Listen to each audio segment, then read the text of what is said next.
Okay. All right, we're live. This is the crustiest podcast we've done so far. If you're watching this on video, I am in a bedroom on a bed holding a microphone. We've got my brother Quinn. I'm probably too loud too. I'm looking at this audio go crazy. Way too loud probably, so sorry about that. Um I'm in Florida with Quinn. I thought we'd be able to do this in person, and he's literally 20 feet away. And we couldn't figure out. I couldn't figure out the audio. I thought I could just do it. Quinn pointed out there'd be echo if we did it the way I thought we were going to do it, and he was right. So he's just going to be 20 feet away, and it's just hilarious. But so yeah, this is just crusty. It's on me. I just ate soft serve. I feel terrible. I feel so bad right now. Same. Uh, yeah, like that. Just like it went in and then it went right out. We just had Italian, and I had a carbonara, and then soft serve afterward. And I feel so rough right now. This is crazy. Probably the ice cream and the dairy from the Italian. That was crazy. And then there was wine at dinner. That was crazy. So yeah, I'm just not feeling great, but this is the day we have to do this because there's so much going on. Because you get married at the end of the week. I am. Congratulations. Thank you. Thank you. Um, yeah, so I guess I don't know. It's just kind of funny, right? Because like obviously I know how you guys met and everything, but um it's it's interesting. I mean, you um end up dating someone down the line outside of your own church, outside of sort of your own circle.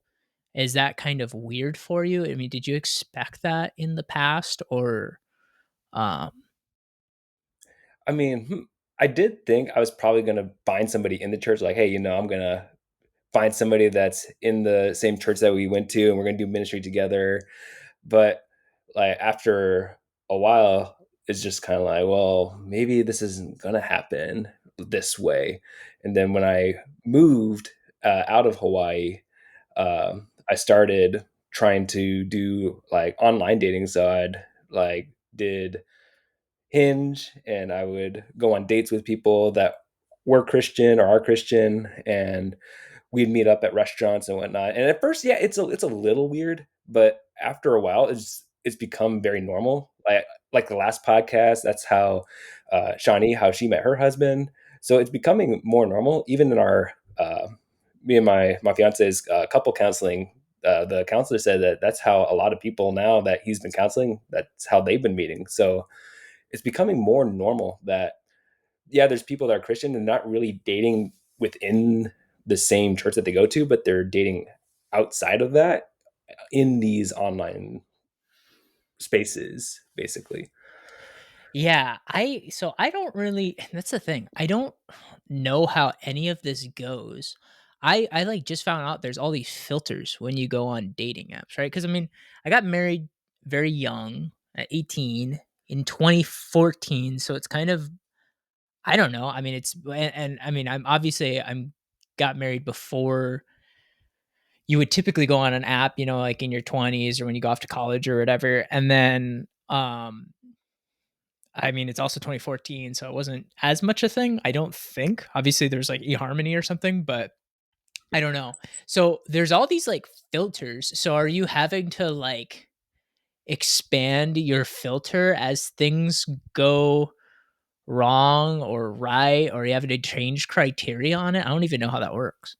Well, yeah, so you can like set specific filters kind of based on what it is that you're looking for, just that way you know that you're going to be compatible with somebody. So like one of the big ones is like religion. So you can set like, oh, what religion preference do you prefer this person to be, or what political preference do you have? And you can like choose as many of the preferences as you want, and it filters out the ones that aren't in like the ones that the other person would select. It would basically eliminate those based on the ones that you select.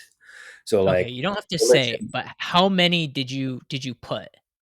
uh I think I probably did about maybe three three filters, maybe four. So like religion, politics, and Religion, politics, distance, and then as far as drug use was oh, another one. interesting. That's a thing. Yeah. Whoa. Yeah, I guess that makes sense. That like if you're not open to that at all, then you probably wouldn't want to be with someone who's He's doing super. that. Yeah. Yeah, and that's like their whole personality or something. Like I just watched the movie. I just watched the movie. Shoot, it's like the last day of school, and it's they're getting into trouble, and gosh, what is it called? Something with like Ben Affleck's in it. A young Ben Affleck's in it, Huh. and Yeah. the girl from It's White Lotus, Tsunami. She's in it. Um, I forget, but that was like a thing. There was like a code word with if you use drugs, it was like, "Are you cool?" huh. Yeah, that movie's not ringing. Is it? It's an older Ben Affleck movie. It's like in the 90s, but that was Okay. the thing. They'd ask if you smoked weed, but they'd say, "Are you cool?"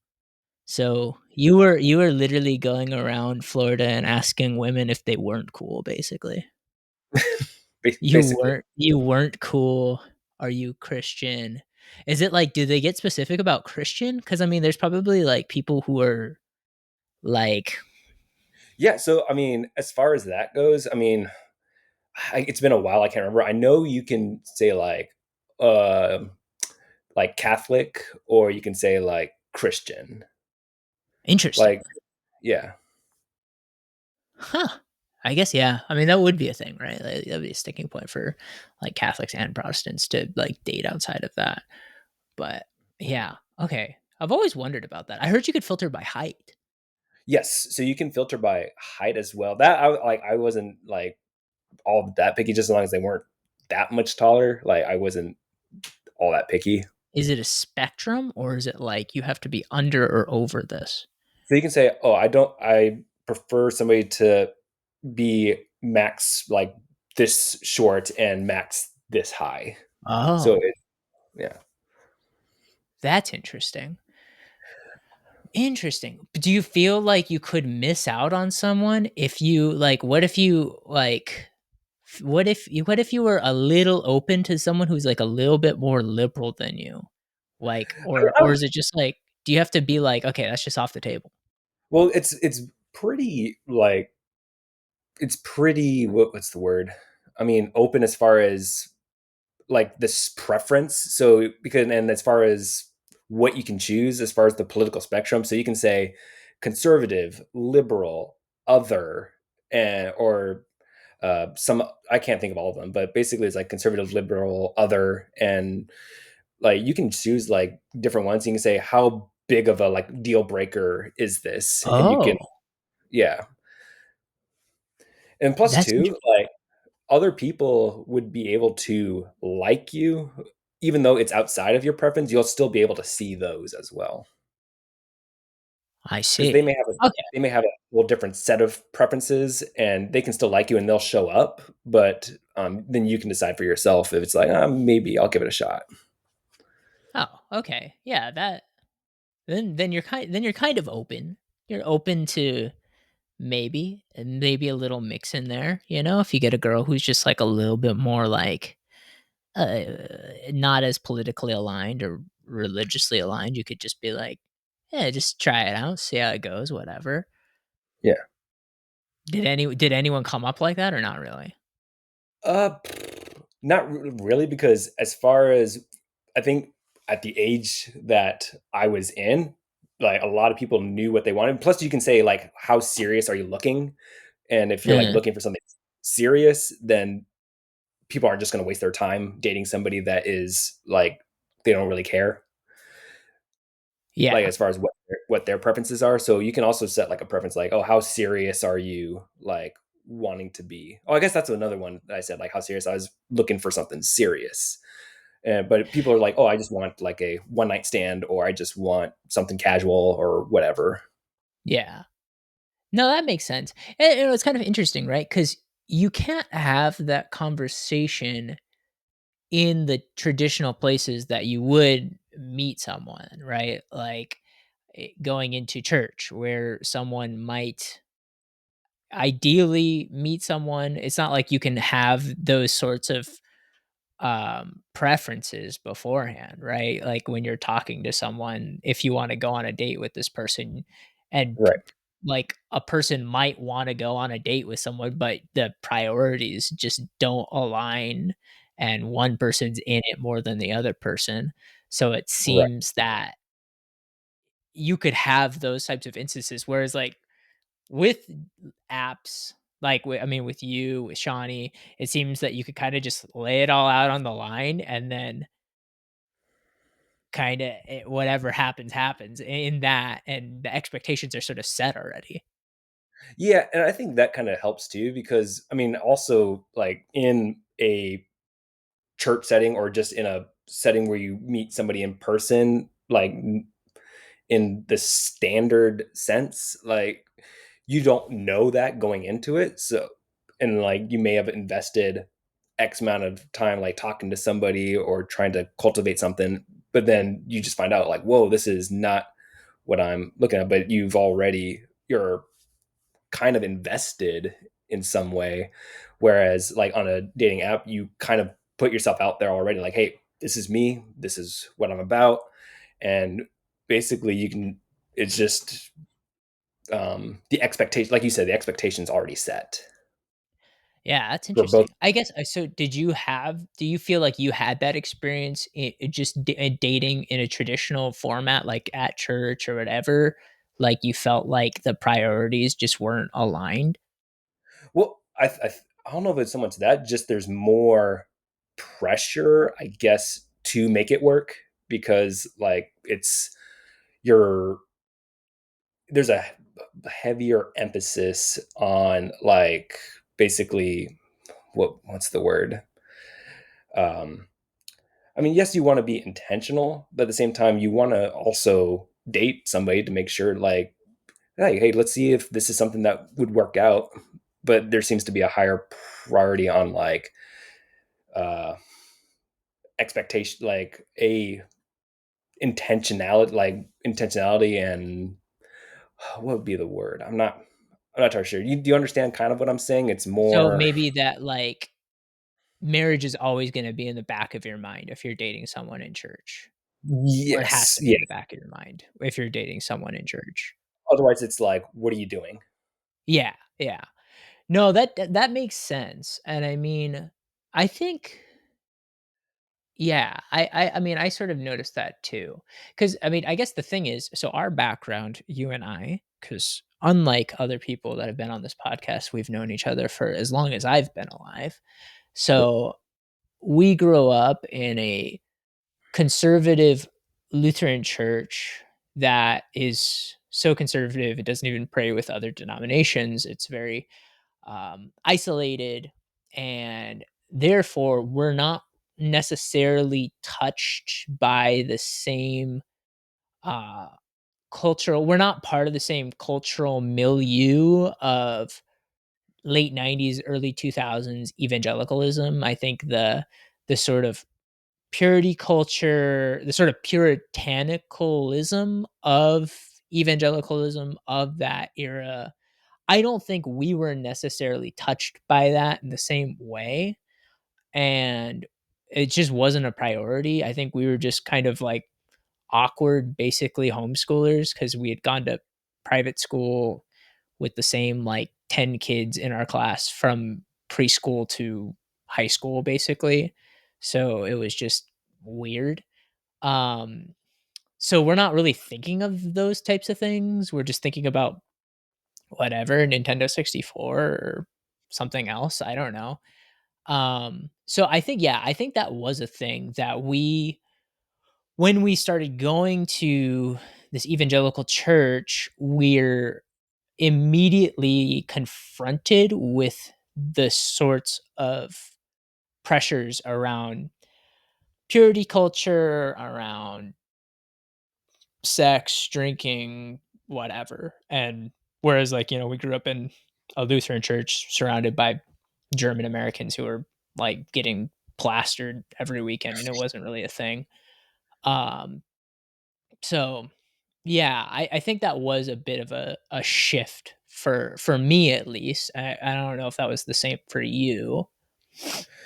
I mean, from what I remember, kind of, well, because I while we were in uh, that Lutheran background, I was going to a youth group that was True. Assemblies of God. I was going to a youth group that Right. was Yeah. Assemblies of God, and there was some of that. I can't really remember, but I'm sure there was like kind of that purity aspect, culture aspect of it within the Assemblies of God.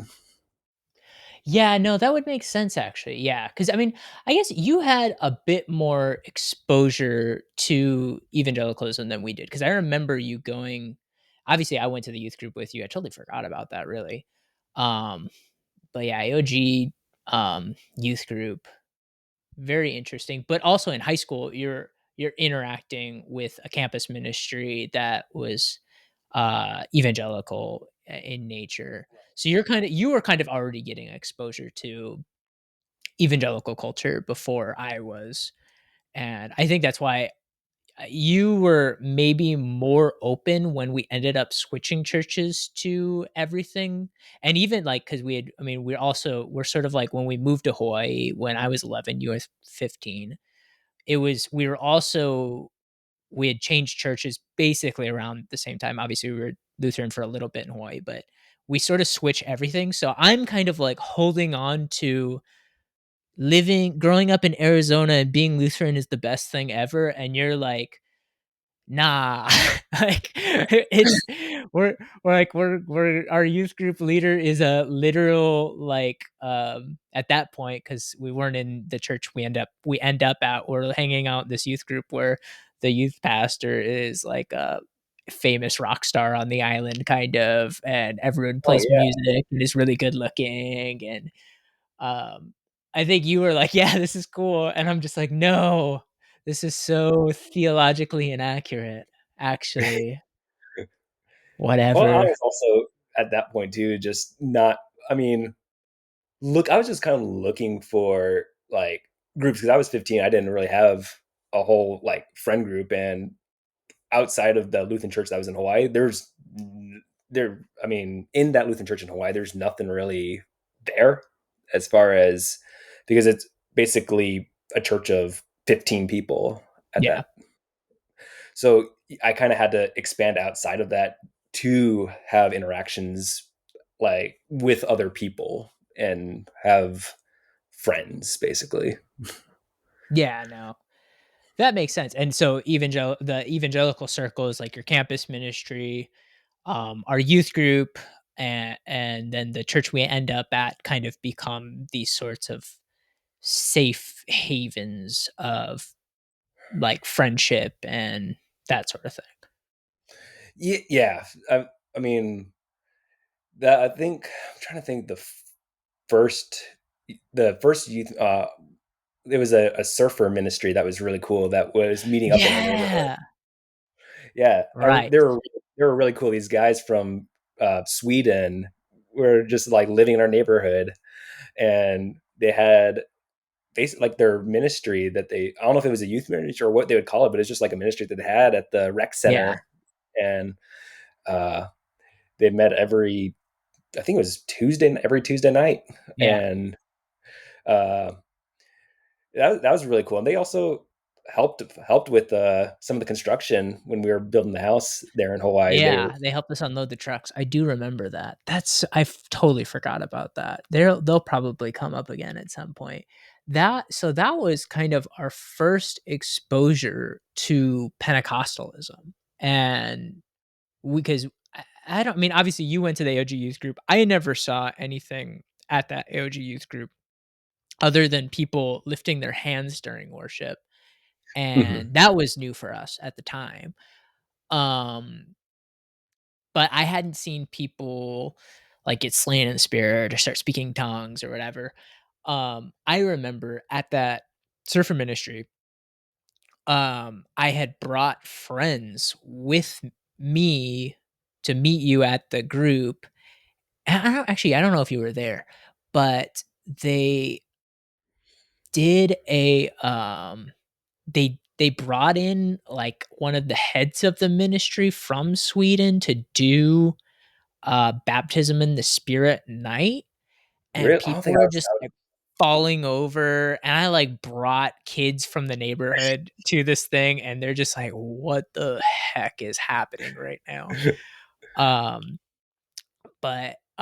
yeah, that was sort of Oh, my first shoot, I think the reception exposure. cut out. They were also just, yeah, really, really cool people, but, like, um, I don't know.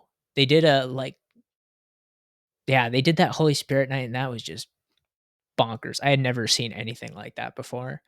Were you there? No, I don't think I was there when that happened. I don't know. Maybe I was doing some band stuff, like for the high school band or like the marching band, but I don't think I was there that night when they were doing it. Okay. Did you see that stuff when that would happen? Or was that Oh. I mean, I think I went. I remember. I think stuff like that did happen because I remember in Arizona, I went to a youth conference with that Assembly of God Church in yes, and Phoenix. you broke your arm there, Yeah, I broke my arm. I broke my arm there, famously. and there was like a night where like everyone was crying and like laying on the floor, and I was just kind of like, what is going on here? Because I Right, was right, at that point I wasn't exposed to anything like that, so it was just very right. different. So kind of seeing it in Hawaii, like yeah, I had more exposure at that point, but at the same time, it was still like, what's kind of going on? Just as jarring to see something like that, because I mean, we grew up in this very liturgical church, and I didn't even go to the youth group at that church. I think they didn't even have a youth group for the longest time. I think they started it when you were already in 8th grade and about to go to high school. Um, and I don't even know what they did at that youth group because I never even went. So, I mean, it was fun, like the one that they had in that one. I mean, it wasn't so much Bible focused. It was more just like kind of hanging out, doing stuff. They had like lock-ins and whatnot. And we were just kind yeah. of drinking Mountain Dew and playing Halo or something. Yeah. Like typical youth group stuff. Yeah. Yeah. So I mean, okay, you get fast forward the tape. We're and that's the thing. I think that's kind of interesting is that you and we both get really drawn to ministry things, like ministry activities throughout for me middle school and high school, and for you high school. Like everything starts to revolve around ministry. Like we're going to the surfer thing on Tuesday nights. We're going to that one youth group with the rock star guy Oh yeah. also. And then and he took us to me to my first concert, MXPX, which was um great. Shouts out That was, him. that was a good concert. Yeah, it was pretty sick. um I was way too young to be there. That was crazy. But it was a good time. And and so everything starts to revolve around, then you get plugged in with your high school campus ministry. um we With start the going other to the what's that? I said with the other rock star. With the other rock star. That's a good point. He was a rock star as well. He was in a band. Yeah, that's kind of weird, right? That there were all these, like, the pop punk scene was really sort of interwoven into the Hawaii evangelical scene as well at that point, which Hmm. was kind of cool. We're sort of it seemed like we were in the circles of all these cool people. Looking back on it now, like I always tell people, like, "Oh, I knew so and so or whatever," and they're like, "Oh, wow, that's cool." I think Taya actually really liked music from the first youth group we went to. She was like, "Whoa, oh, you hung out with him?" I'm like, "Yeah, all the time." It was pretty cool, and he took me to my first concert, and that was the first time we tried sushi too, because we had never had Oh yeah. sushi before. Or I had never had sushi before. I thought it was crazy. I had like a Neither have I. chicken yakitori roll or something. So Yeah, that was wild. So ministry starts becoming a big sort of thing in our lives, and which makes sense because that's all we knew. We went to a Christian private school church that were one and the same. We weren't doing anything outside of that church and school, and religion becomes this sort of pillar of our life. Um, but in high school, you start. Um, well, I don't know. I'm just kind of curious. You decide pretty much that you want to go to Bible college immediately after. Well, there was a period too, like when I was going to the same youth group with our affiliate with our church, and I would just kind of go on and off because I had felt there was things that I felt were more important, like my garage band that I was in. So Yeah, I wanted to spend more time doing my garage band stuff. That's and funny enough, like I got say like came to Christ at one of the youth conferences when I was 16, and that's when I decided I wanted to go to Bible college and start interesting. being I more. didn't know that. Where Yeah, was yeah. that? Uh, it was just the youth ministry that we grew up in as Our church. So the church, yeah, our church. the church that all of these people that we've had on the podcast went to. Yeah, it was one of the youth conferences where they had one of the guest speakers, and it was like the Oh, first one. interesting. The Yeah, first yeah, one. yeah.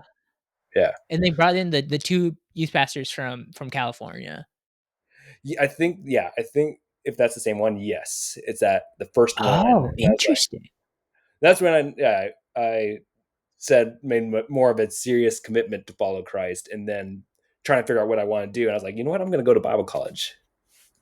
Interesting. Was there like a particular talk or something at that conference? I And think I played guitar at that concert. I think I was in the I was in middle school, but I played rhythm guitar at that conference, and I got to skip school for it.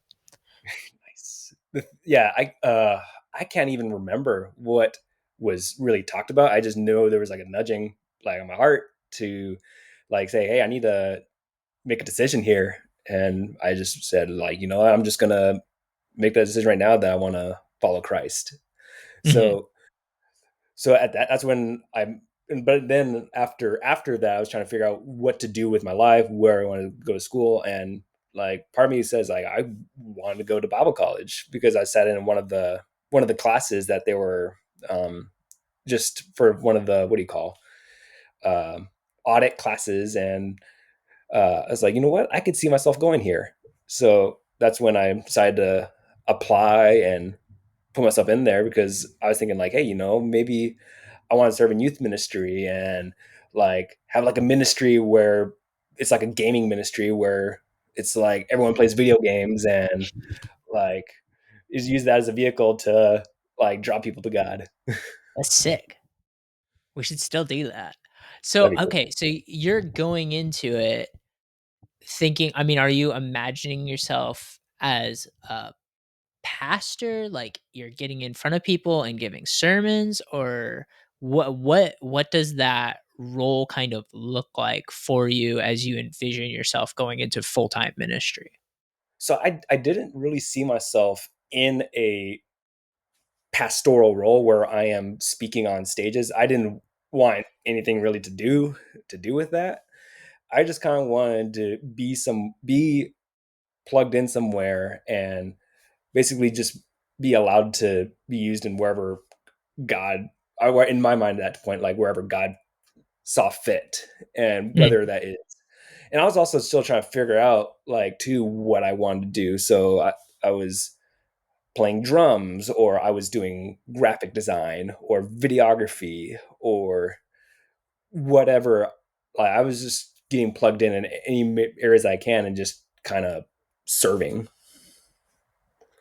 So you're going into it just knowing I want to do ministry. I don't know what that looks like, so I'm going to try and just try out all these different areas, whether that be music or visual design, whatever. Like that's you're going to just see it all and then just sort of find out what Yeah, resonates with you or what.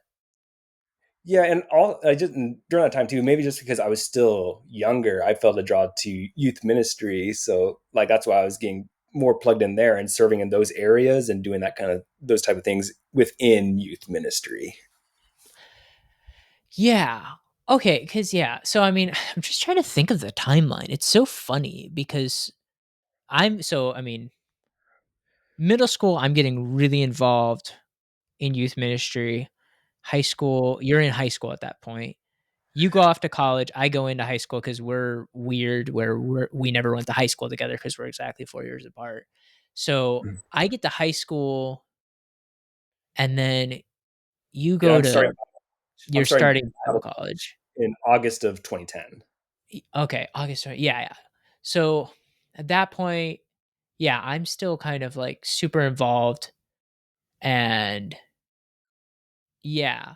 But you're and then I don't know, but we didn't really I felt like we didn't necessarily intersect at the youth ministry at the same time because I remember you interning at one point, and then I was sort of just, like, trying to be sketchy and not go to youth group or whatever.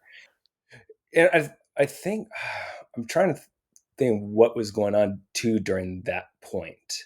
I can't really, man, that was so long ago. I think I was getting involved in just other areas. I think maybe even middle school because I remember I was playing drums for middle school ministry on Sundays in the morning, like under the tent, Oh, yeah, yeah. and then, yeah, and uh, occasionally for the high school ministries at night. But then I think I was more like dedicated when I became an intern. And that is coinciding with your time in Bible college. You're getting kind of plugged in there. And I don't know, it's kinda interesting because, I mean, you were getting really, I think, really interested in theology at that point, Yeah, and, um, I don't know, that becomes, like, a big sort of part of your life and personality. In the biz, we call them theo bros. You kind of become a theo bro in a way. Um, yeah, I mean, what was kinda going on? I mean, did you just sort of, like, it seemed like you really gravitated towards that during that time, though. I mean, we would discuss uh, that. I was not really interested in any of that at some point in high school, but you were, I don't know, I thought you were gonna be doing that. it was a journey a little bit. I mean, I remember in I think the following year in like 2011, I was in a Christian doctrine class and uh, heavily exposed to like Calvinism. So we had like a uh, Bible doctrine book from Wayne Grudem, and that was our course textbook as far as what everything was kind of based on. Like, hey, this is kind of the way things are. This is the uh, the way things are as far as how the Bible is interpreted. And that's just kind of for a little bit, that's just kind of how I thought until I went to a church history class and started learning about all these other things and actually got to have a sit down with one of the professors. And he kind of introduced me to these other Christian doctrines that kind of help explain some of the thoughts that I had as far as the contradictions that I was had in my own mind trying to wrestle with some of those concepts within the that conservative type of theological camp Mhm. Of, like, Reformed theology. of Reformed theology, right? Yeah. Do you I mean, it's kind of interesting because, I think as we have more and more guests on this show, there's gonna be this theme of people who get, um during this time, a lot of people ended up going to our Bible college, and they get, like, extremely sucked into studying theology and whatever, and then now they're just, like, not even Christian, a lot of them. I know obviously that's not the same case with you. What do you kind of attribute that to? I mean, does theology become just another, um, like, intellectual pursuit among many, or it just becomes a thing you could be, um, kind of pretentious about? Because I mean, obviously, I was this. I mean, like, not. I don't think you had that problem. I'm not saying you had that problem, but I'm just saying that there's a lot of people that got interested when they were in the classes we were in and all of that. And I don't know, now there's none of that anymore in their lives. I get that. Like I understand like how that could be attributed as where people may not be Christians anymore after kind of being in this very intellectual type of environment.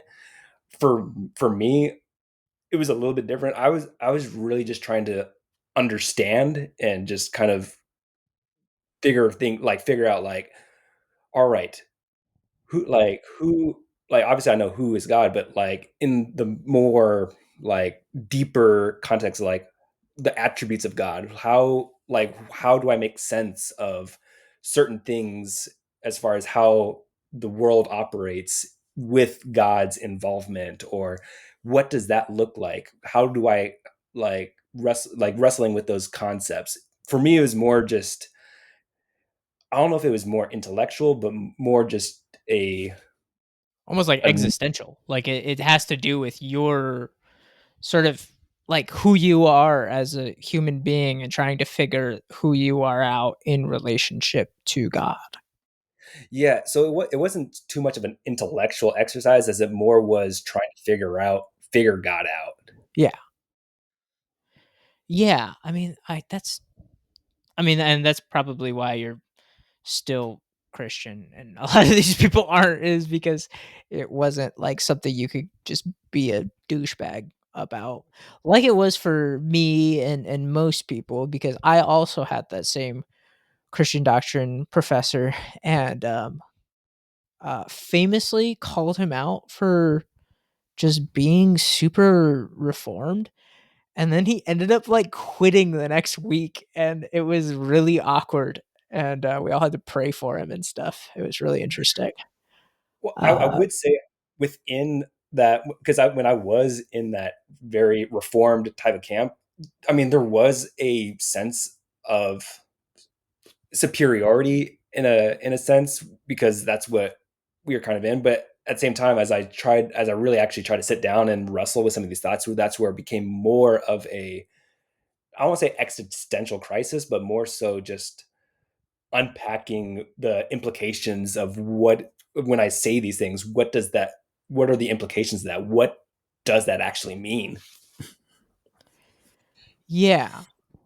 No, I can totally see that. And that's why, I mean, it still resonates with you today, because it wasn't just a thing you were doing while you were in school. It's just now become part of like who you are as a Christian and how you function in the world. Well, the thing is now, like, I'm not as like into the like theological like studies as I was when I was in college. Like, I mean, yeah, I have like thoughts and ideas as far as what I think, what I think it is that I believe regarding theology, but at the end of the day, at the same time, like I'm fine being wrong about those things. And when I die, we're all gonna be we're all gonna be wrong about something, and I'm fine with that in in that sense. So yeah, while I have my positions, I don't have them with a closed fist, so to Yeah. say. Yeah, no, that makes sense. Okay, so I mean, yeah. Oh, okay. I did want to touch on this because you're going to Bible college, and eventually you're working in ministry. You intern in our church. Um, what I mean, was there a moment where, because now obviously you have this job at the government, you don't do anything ministry related. Maybe there's some sort of application of your sort of ministry classes in what you do. I don't know. But um I don't know. Is there a moment where you're like, this isn't for me, or um why aren't you doing ministry? I guess, or like are there moments in ministry that made you feel like you can't or shouldn't do ministry as a full-time profession? Like what happens there? Yeah, so I mean, when I went off to California to work for a church full time, and like the people.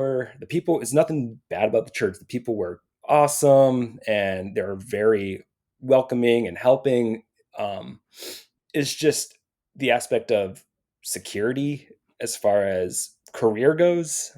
Um, and I know it's like when you go into ministry, I know it shouldn't be about the money, but at the same time, like I want to be able to start a family, and I want to be able to be a means of financial support for my spouse. And just I couldn't even afford to buy a trailer when I was working there, and it's like I don't think I can make this work. So that's where I was kind of when I moved back to Hawaii after working there for a year. I was like, I need to kind of figure out what it is to do, what I want to do. It was purely I didn't realize that. It was because the thing is you hadn't finished your degree at that point. You had gotten this call from this church and they were like, "We want to bring you on." You go out there. It's in Northern California, which is, all of California is expensive, but you know, San Jose-ish area, very expensive, whatever. Um I guess I didn't realize that. I mean, it wasn't just like the vibes or anything there. It was purely like this is just impossible to live here. Yeah, and it's nothing bad against them because I know it's a church and I know like they can only like ministry is known for not paying well. And like I get that. It's nothing against them or anything like that. It's just like I wouldn't be able to do this. Yeah, I mean, I don't know. I feel like there's some reason to be upset, right? I mean, like I get that. But don't hire someone then. If you're bringing someone on full time, even if it's a church job, I mean, it's not that like church jobs are any easier, right? I mean, you're working a full maybe more than 40 hours, you're having to work weekends, you're having to go all the services, like, I mean, if you're hiring someone full time, like, expect them to want to be paid to live. Like, yeah, I do kinda remember that. You couldn't even afford rent in that area.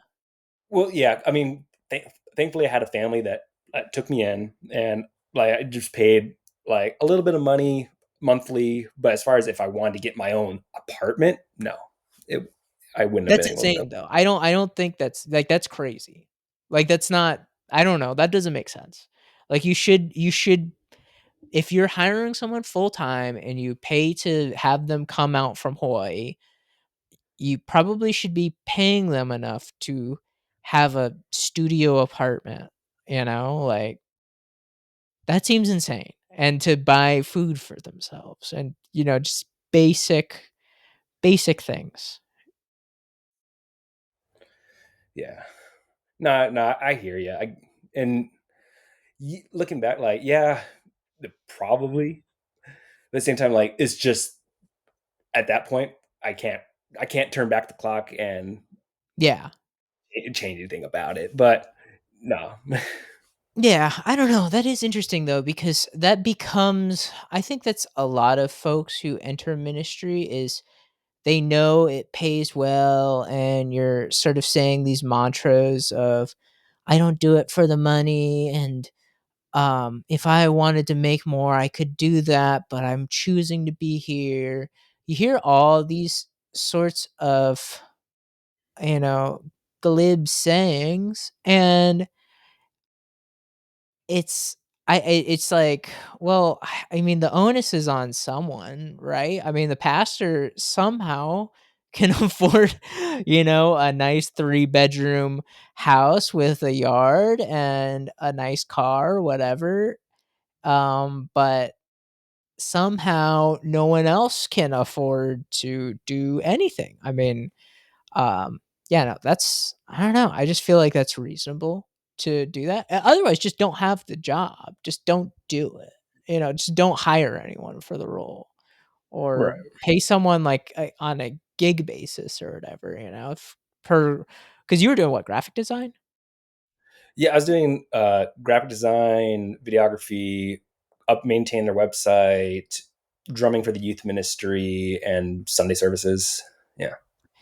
Yeah, I mean, I don't know. It's like just pay someone enough to live. That's I don't think that's unreasonable, you know? Yeah. Um, And like and just kind of off of that as well, like I don't like people going into Bible college, like I don't there it's very much a bubble in a sense. So they're not like they don't really know like some people do, but they don't really others a good handful don't really know too much outside of that bubble. So like you say they'll say these mantras like it's not about the money, but then once reality sets in, it's like I need to make some money. I need to make yeah, money. yeah, for sure. I don't know, and I kind of had that thought too, where I'm going to school and I'm just I remember telling Taya's dad, like, "I'm gonna be a pastor. I'm not gonna make much, okay? So just," and he was just like, "Well, you're gonna be a pastor. That's amazing. Whatever." Um, just like there's some spiritual significance to that, but um, yeah, I don't know.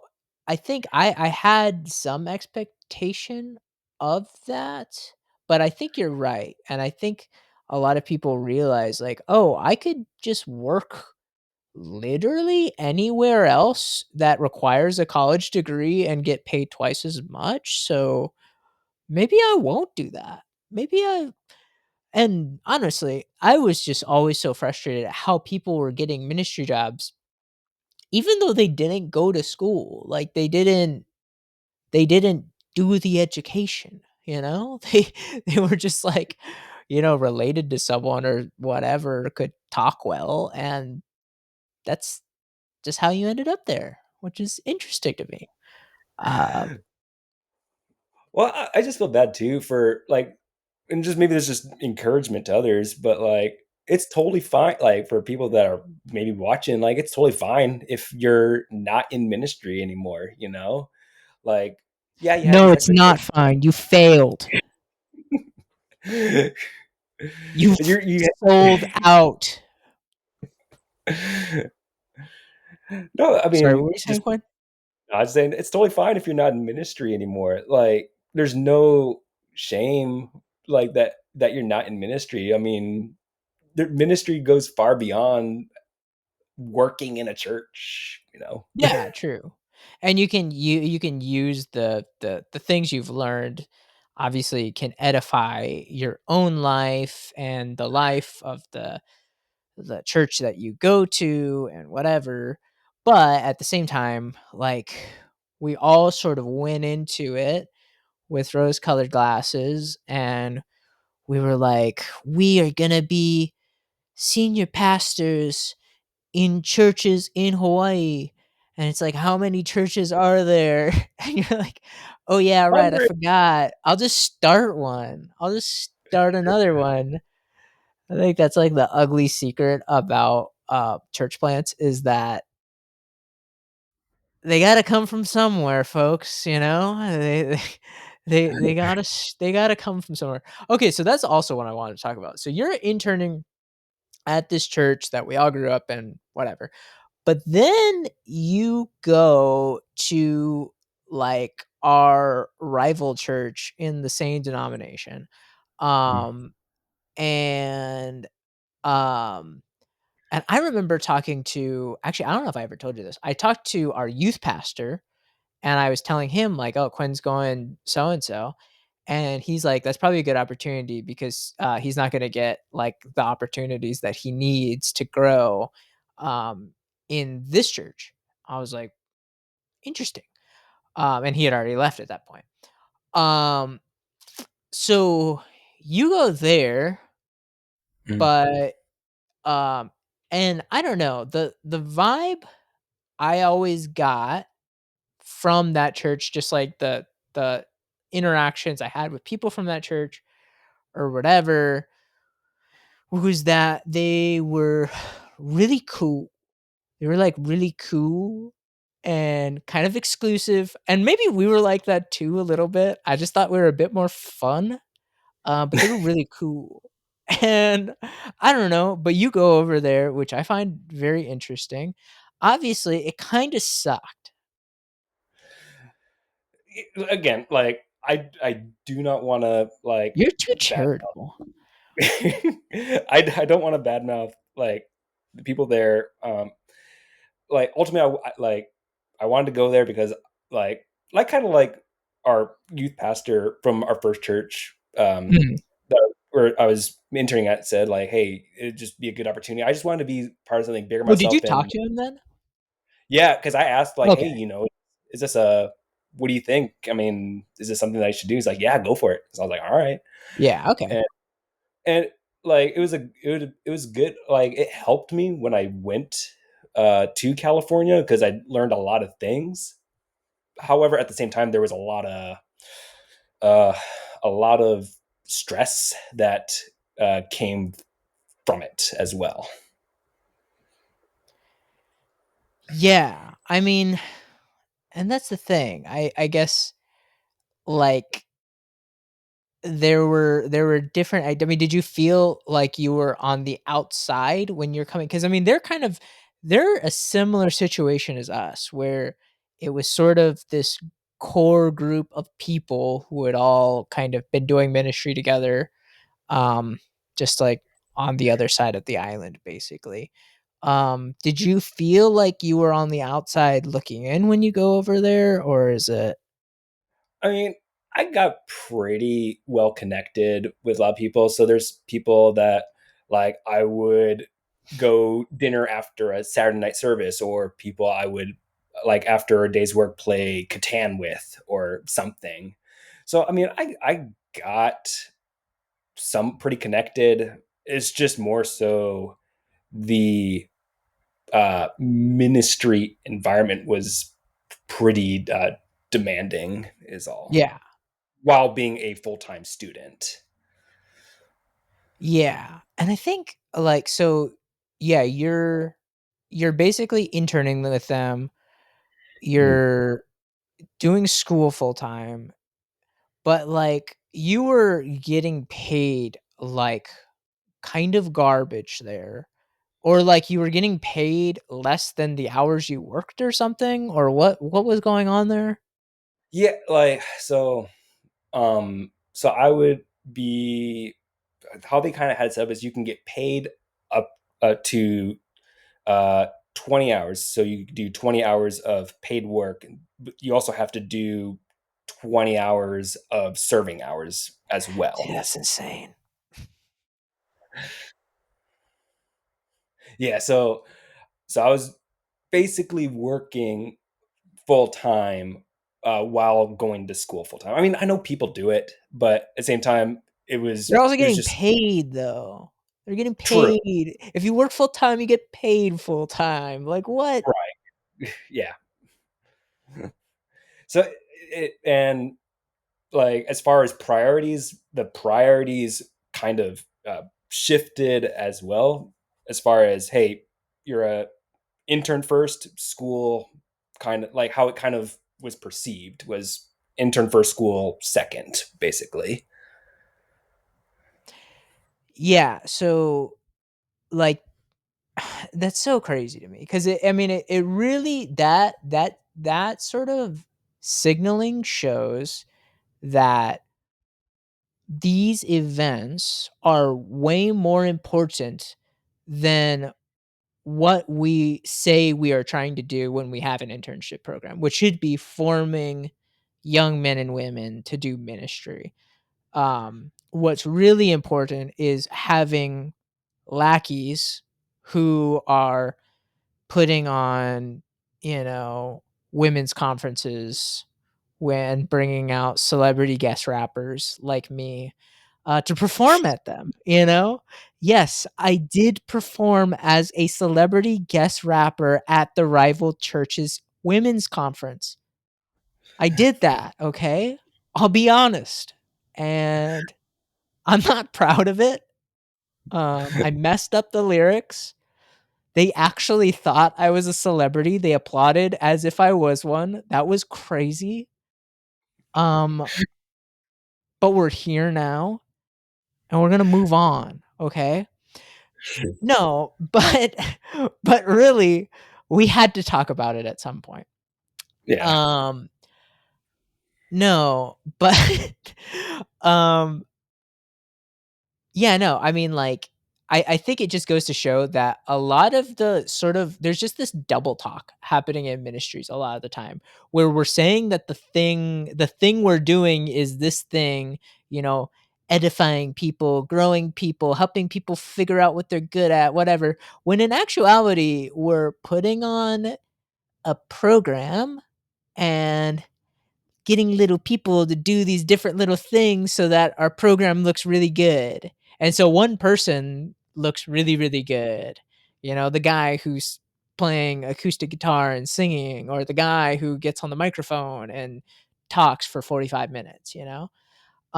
It's really about that, you know? We need to figure out a train a kid to put a light on someone or to put a camera on someone, you know, or put a lower third up when the pastor comes on stage, you know? Yeah, it was a it was a very tough season of my life, which is probably part of the reason why I went to California, just because I kind of wanted to get away from it. I thought okay, I didn't realize that. So California was after? Yeah, so I was interning, getting paid with this church previously, and then that's when I got a call to go to California, and that's then I went over there Oh, I see. I because see. I was like, this is too much. Because 'Cause you're I like, "Oh, I'm getting a full-time job. I'm getting paid full-time."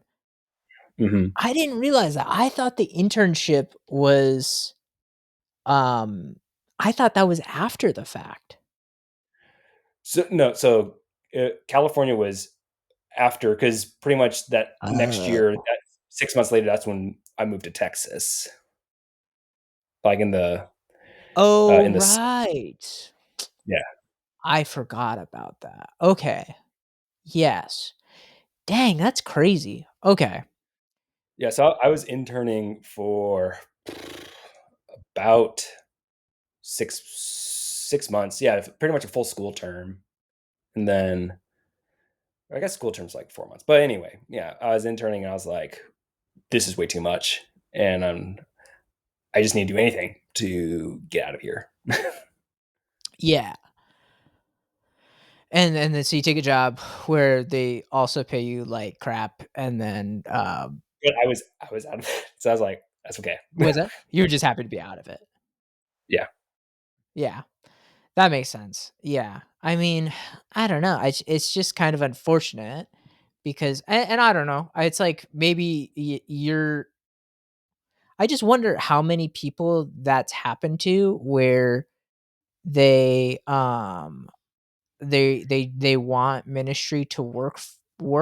Because I know people like you were when you were interning at that church, there were people that were in that program with you that are still involved in churches, you know?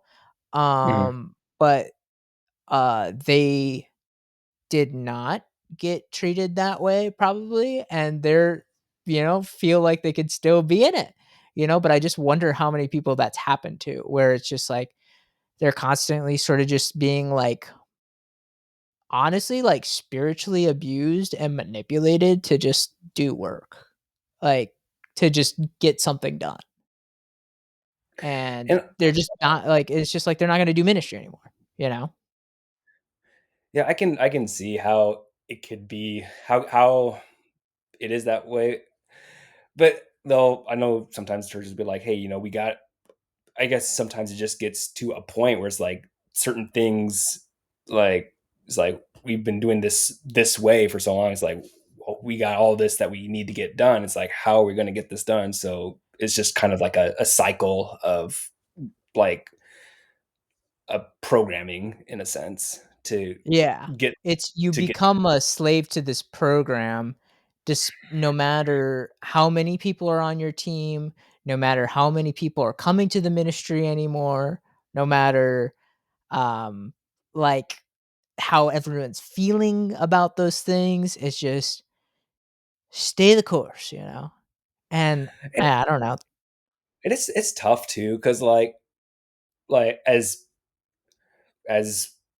much as I'm glad I'm not working there, like they do like they're doing something like as far as something right, as far as people still going and people attending, like somehow there is they're doing something as far as programming to get people in those chairs, and people are having an encounter with God. I would still say people are having an encounter with God.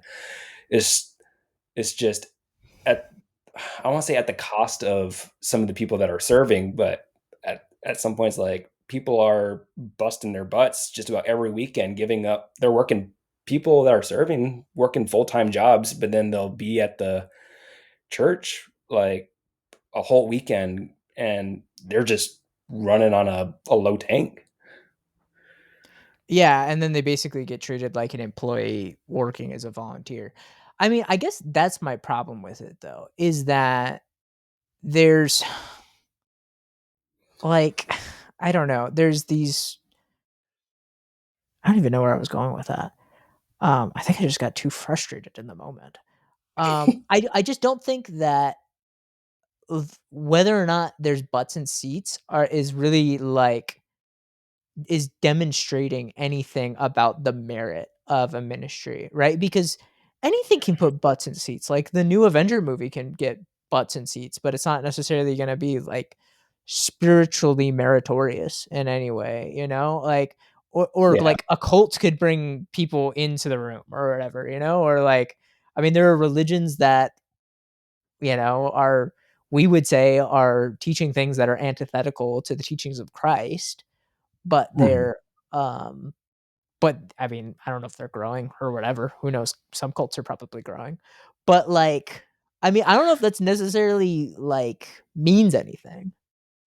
Yeah, I mean more so just like maybe not so much the butts and seats, but like more so people are having an encounter with God, I would say. Like like I would say, yeah, they're having an encounter with God. Maybe different from an environment maybe they grew up in where they didn't even know who God was, and they're going into an environment where people are smiling and like saying good morning, and it's just a different maybe energy than their 9 to 5 where they just kind of feel trapped, and then there's lights and all these things, and that's another discussion in itself. But Yeah. I think as It's far as resonating with them in some capacity. yeah, there's a And resonation in some capacity, whether it's emotional manipulation or if they're having a encounter with God, that's another beside the point. But there seems to be some with some people a resonation to where like they want to go back every weekend because they like having that they felt maybe they had an encounter with God that maybe they haven't had ever in their life. So I think there's some merit, but at the same time, there's an expense to the people that are serving at the same time. yeah, I mean, they are the expense, and yeah, I mean, I see what you're saying. Like, yes, I can't necessarily go in a room and see all these people like crying and lifting their hands and being like, "Oh, you're being fake. You're being manipulated. The new Hillsong song is just making you feel the type of way, whatever." Like, I can't necessarily say that. Um, and it's true, like, there might be something going on behind the scenes because that was the case, you know, for you at that conference or for me, you know, when I became serious about my faith, whenever that was, if that's happened yet, I don't know. But I think,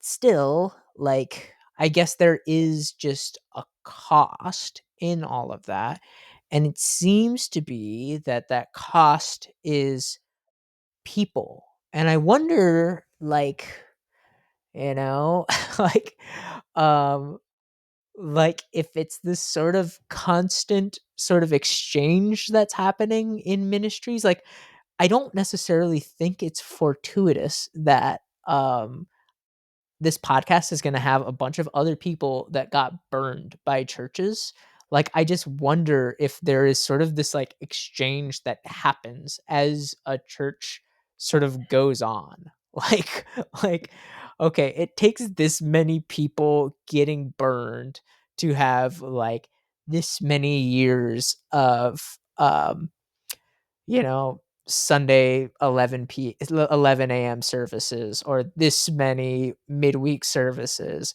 or this many youth conferences. Like, this is how many people we're going to burn. It just seems that that's going to be this recurring theme in the show as it goes on. Yeah, and like, so like I'll see, and not to this is just any church that you'll see is just like, oh, now we have a 5 p.m. service. I'm like, 5 p.m. service, what are you guys doing? Are you giving, who's leading this? Is it all the people that were there Sunday morning? Like, why are you doing Yeah. a 5 p.m. service on Sunday? Are like, how are they getting invested into, or how, like, is how they're giving up a good portion of their morning.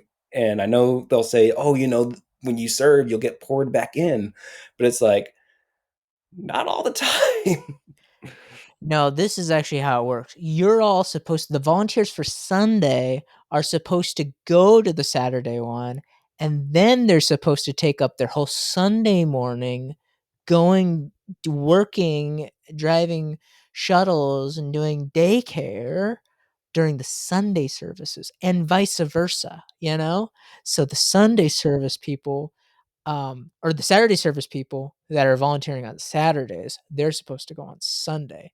So the church is still your main priority, but at least you get a night off. But you don't actually, because you have to go to night and morning. So you just kind of have to use up all your time on this thing that's someone else's vision.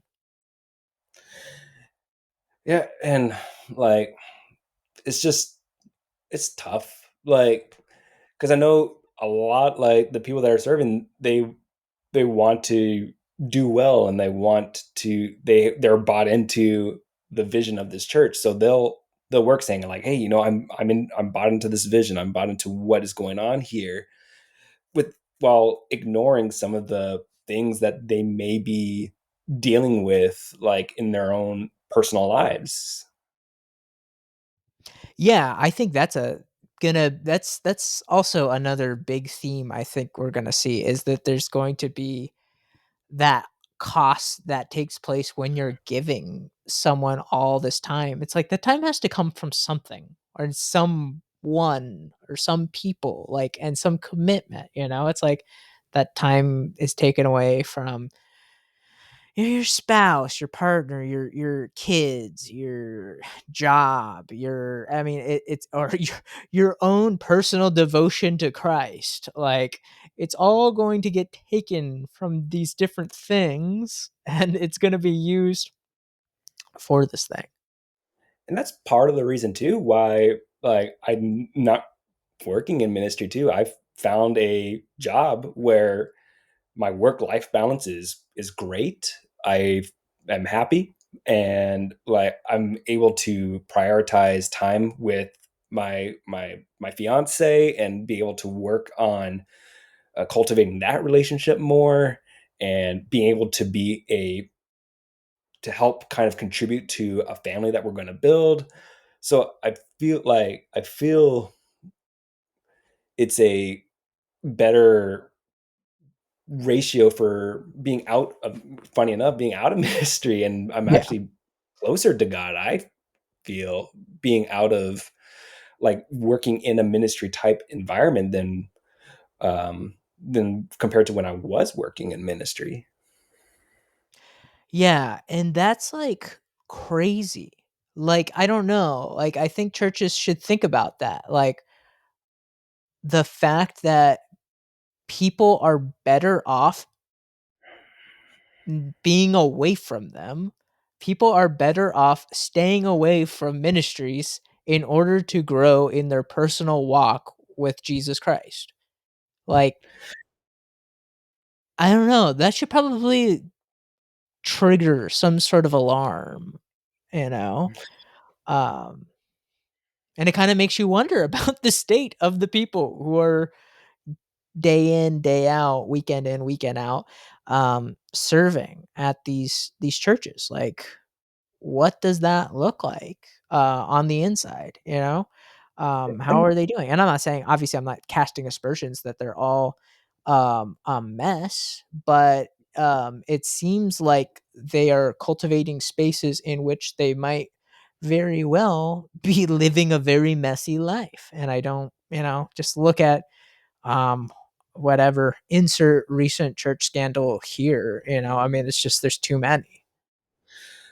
I feel too like I think being out of ministry has made me too more given me a little bit more humility in a sense that's like, hey, because I think when I was in working in ministry or in ministry in a bigger capacity, when other people say like, oh, I'm going to a regular college, I'm just kind of thinking to myself, why are you going to a regular college? You should go to Bible college. That's what you should do.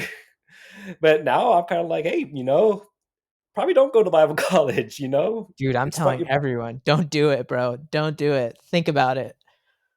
And I think it's fine. Like if you go to Bible college, that's great. But if you don't, that's totally fine too. You don't have to go to Bible college to feel a sense of fulfillment from God.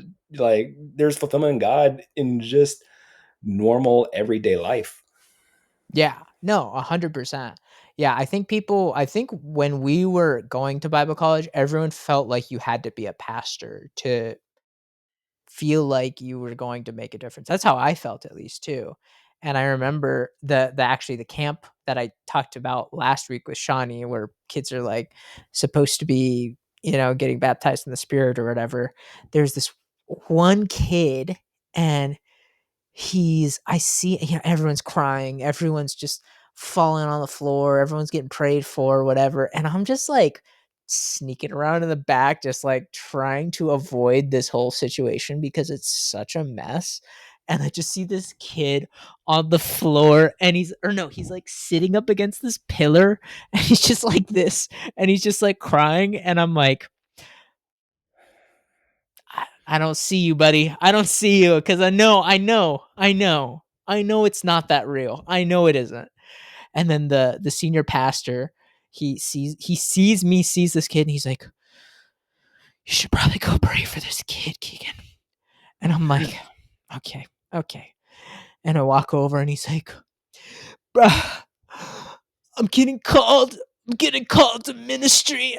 I'm gonna be a pastor." And I'm like, "Okay, so what are you gonna do? What are you gonna do about that?" Because I'm in my third year of Bible college, and I'll tell you right now, it's not a lot of fun. Do you want to do that? Do you want to go to Bible college? I asked him, like, do you want to go to Bible college? What are you gonna do? Okay, God's calling you, supposedly. How are you gonna respond to that call, buddy? Like, what are we doing? And he's like, "Oh, I don't know. I don't know. I'm gonna be a pastor." I'm like, "No, yeah, that actually requires you to go do something. Like, you don't just like get a microphone and then start a podcast. It's like you gotta go do something with that. You gotta go get the education. There's a lot of parts. There's a lot of moving parts of that thing. And yeah, I don't think people realize that when they go to Bible college. Yeah. And I think part of the reason too why I also went to Bible college is because I also wanted to just kind of feel a sense of like belonging as well. Because there's a tight knit community in that Bible college, and I mean, yeah, you could feel it, but I think that's also part of the reason why I went, just because going off like to a regular college just was also intimidating as well. I won't say regular, but like a university or a community college seemed more intimidating than being surrounded by people that you're familiar with. Yeah, that's true. It's just like the people we grew up with. Also, the courses are easier. You don't have to take like calculus or something at a Bible college, whatever. True. I don't I know. don't think I graduated college. I don't think I took a single. Yeah, I didn't take a single math course. I took math in community college when I was in high school, and I got to apply that math credit to the science and faith requirement for my degree. Nice. Like, I know all about science and faith because I pass Math 103 college algebra. I don't know how that works, but it did. What did I have to take? Because I probably had to apply some credit because I didn't take science and faith, and I didn't take math either. In But I had to take. college. Oh no, I took a biology class through an online college. That's what I did. Nice. Yeah. That's what I did. I took an online course through a Christian college and was able to use a biology course to apply that to my science and faith. That's what I did. Yeah, I mean, that's probably gonna be a whole nother conversation we have at some point, is, like, what Bible college is like and how kind of crazy it was, and I wonder if it was kind of the same everywhere where, I don't know, like, academics weren't really a thing? Um, it was It kind of probably a ministry too in a way, it and probably just depended what Bible college you went to, because I'm sure there are some where is more academically rigorous, where compared to probably the one I went to. I mean, it was a Bible college, but there are adjunct professors who are also working in full time ministry as yeah, well. I mean, it was a policy that they actually don't have full-time professors and they only have adjunct professors in ministry, so that probably does shape the sort of The academic rigor. criteria. Yeah. Yeah. Yeah, that makes sense. Okay, that's probably a good place to wrap it. So, I mean, any concluding thoughts about ministry? Anything you felt like you didn't say but would like to just get off your chest? Or Uh, I think like I would say even if like you're not serving right now, it's totally fine. I think you should probably cultivate your relationship with God first and foremost, and then serving in ministry. I don't want to say is an afterthought, but is an after, like, is a secondary thing. I mean, right now, I mean, on my church that I'm attending, they would like to see people serve, but I'm like, I'm okay right now. Like, mm, and that's fine to be in that place. I'm entering in a season where I am trying to build my life and build my relationship. Because I'm getting married Sunday, I'm going to be trying to cultivate my marriage and build that. Because I think that is going to be my first ministry, is trying to build that relationship. And I think it's okay that your priorities are your family first. yeah, yeah, for sure, for sure. I mean, I think the pursuit of Christ, like, your calling might come out of that, and your calling might be to be a a husband, a father, that Yeah. might be the calling that comes out of that pursuit, that vocation, as it were. Mhm. But yeah, I don't think that, like, pursuing ministry as an end of itself is ever going to be helpful for anyone. And I feel like that's kind of what happened with a lot of the folks that we're gonna have on the show, is that it becomes the end in and of Yeah. itself, and It's just like, yeah. that's where we'll see sort of um the aftermath of that, I think. Yeah, it's just like, don't place your identity in ministry. Your identity is not found in ministry. Your identity is found in Jesus Christ. Yeah. Yeah. Well, that's a good a place as any to leave it. So, Quinn Yeah. Drummond, everyone. Thank you very much.